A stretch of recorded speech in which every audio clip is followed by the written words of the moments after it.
We're going to quickly go over how to use Django and PostgreSQL using our portfolio website as an example. As you see here, we have this portfolio website that has some form templates as well as some projects. We'll see how that integrates into our PostgreSQL database. In our earlier exercise, we went over how to install PostgreSQL, so now let's connect our Django project to PostgreSQL. In the settings file, you're going to want to make sure that your database information is now connected to the database from the PostgreSQL example from earlier. Over in our models file, we're going to see that we've created some models. These are essentially just going to translate into tables. So now when we go over into our PG admin, we can now see what these tables are going to look like once we run all of our migration commands. Here we see under the public schema, you're going to notice that we have all of the tables under the portfolio label, which is the name of the app, and then the name of the models that we created.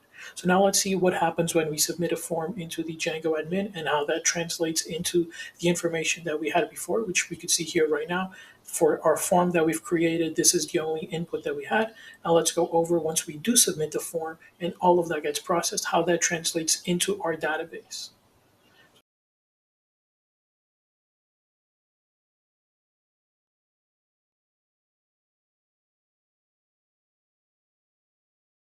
Now that the form has been submitted, let's check back on the PostgreSQL. And as you see, we now have the second value that we've just submitted. But also the other thing that should have happened is that since this is Django and PostgreSQL combined, we should have also created a new user, which is what that template is also for. So as you see here, we now have a new user. Obviously, the password is saved as an encrypted code, and then we can now see what our users look like. And here we are, the new user that we've just created.